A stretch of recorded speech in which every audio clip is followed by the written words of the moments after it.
حنا الجزائر لو تدينا ان النظام المغربي لو يدينا متر واحد، متر برك يدوها تدخل القيامه الحرب العالميه الثالثه، نمحو عليكم الراسه تاع المروك، نمحوها فوق الكره الارضيه، نرموا قسامكم للمحيط.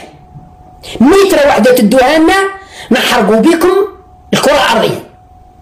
انتم يا طحاحنا الجزائر دات لكم كيلومترات اللي هي حقول العرجه اللي جايه في فكيك، هذه اللي راهم يهضروا على بن زدير هذو فكيك.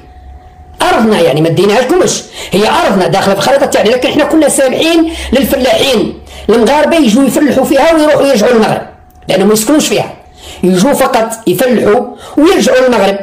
لكن الان الجيش استولى عليها، الجيش الجزائري سيطر على المنطقه وانشا قواعد عسكريه وثكنه عسكريه لحرس الحدود، راهي مسيطره على المنطقه. هل تحرك طحان رخيص مخزني وقال باللي وعلاش ديتونا الارض؟ لانهم متاكدين باللي الارض جزائريه اولا، ثانيا متاكدين انهم ما يقدروش يحلوا فمهم. اذا ما قاله حافظ الدراجي لحد الان نعتبروه باللي اوكي. عندي واحد الصور نعلق عليها نفس الشيء، خلوني بعد كان نعاودوا شوفوا معايا هذه الصوره للزميل حفيظ الدراجي.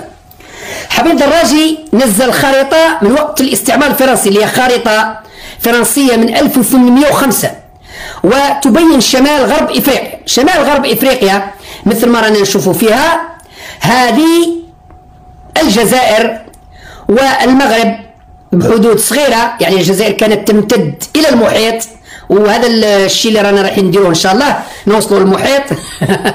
والصحراء اسبانيوليه، يعني الصحراء الاسبانيه، اذا كانت تحتلها اسبانيا طبعا، عفوا كانت تحتلها اسبانيا طبعا. اذا يعني الخارطه هذه اللي نزلها حفيظ الدراجي اللي وجدها في موقع من المواقع او في اي مكان ونشرها، قال بلي هاي 1805 فرنسا. وش كانت قبل احتلال الجزائر وقبل احتلال المغرب وتونس، قبل الاحتلال قالها وش شمال غرب افريقيا كيفاش كان موجود. المغاربه تقلبت الدنيا، راهي قايمه القيامه على حفيظ الدراجي، قال لك حب يحتل المغرب.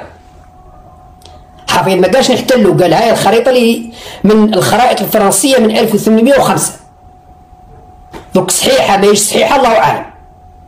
طبعا انا سعيد بن زديرة حلمي ان تكون صحيحه، وحلم باذن الله سنحققه او يحققه ابنائنا.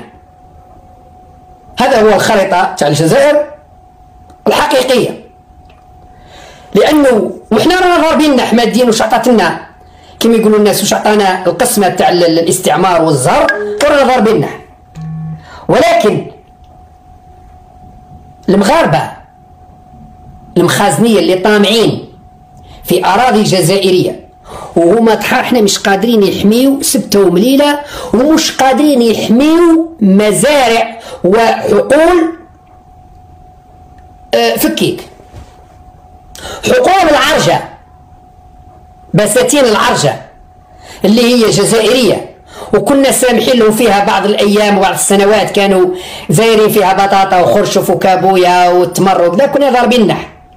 لكن عندما شعرنا بالخيانه وانهم جابوا اسرائيليين باش يستثمروا في تلك المنطقه بالذات، الجزائر قالت لهم هاي برا، ودينا ارضنا اللي هم يعتبروها ارضهم، اديناها في 2022 ماهيش في 2020 او ماهيش في 1920 2022، يعني العام اللي فات استرجعنا اراضينا اللي هي اراضي جزائريه بامتياز.